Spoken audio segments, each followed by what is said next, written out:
Shane MacGowan's widow has admitted she worried about his impending death for the past 35 years because he pushed the boundaries of what humans can do to their bodies. The Pogues frontman, best known for classic Christmas hit song Fairy Tale of New York, died last week at the age of 65. He had been diagnosed with encephalitis, which is swelling of the brain, following his latest bout of ill health and after years of alcohol and substance abuse.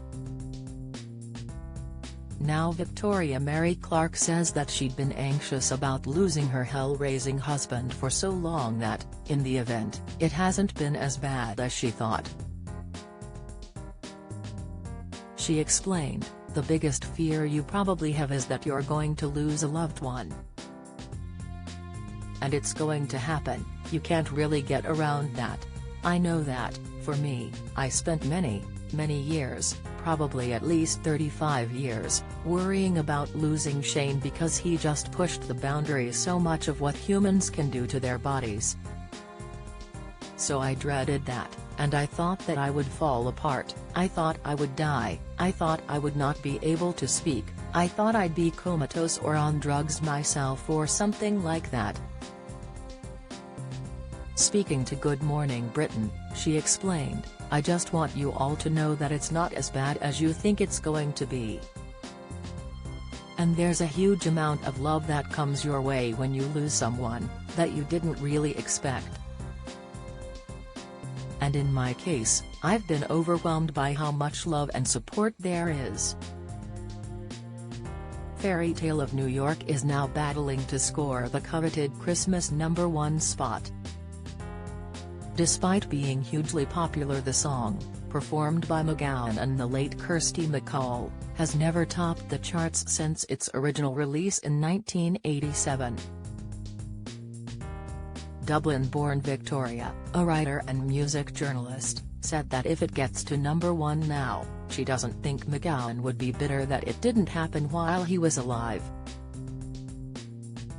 "I don't think Shane would mind too much if Fairy Tale goes to #1, she said. "I don't think it was ever that important to him, because I think that he really appreciated the fact that so many people love it and it means so much to so many people. Being #1 isn't really all about being appreciated." Asked how she felt about the song when she first heard it, before it was released, she laughed, "I think I might have thought it was a little bit cheesy at the time. I often criticized his songwriting, which didn't go down too well. I do love it now." The song, written by MacGowan with fellow Pogues founder Jem Finer, has returned to the UK Christmas Top 40 every year since 2005.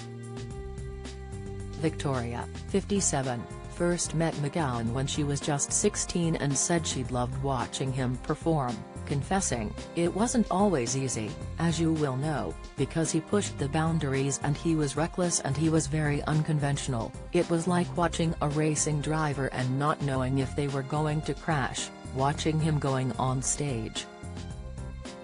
The pair were together for decades and had an 11-year engagement before finally tying the knot in 2018. In 2009 they appeared on Irish TV in a reality special in which they attempted to grow their own vegetables. Victoria said that in recent years the pair of them had led a fairly conventional lifestyle. "Me and Shane, we spent most of our lives sitting at home watching The Crown. We didn't really go out, so we didn't know what was going on in the outside world very much. We had a very quiet life, very, very happy, and we didn't want anything else.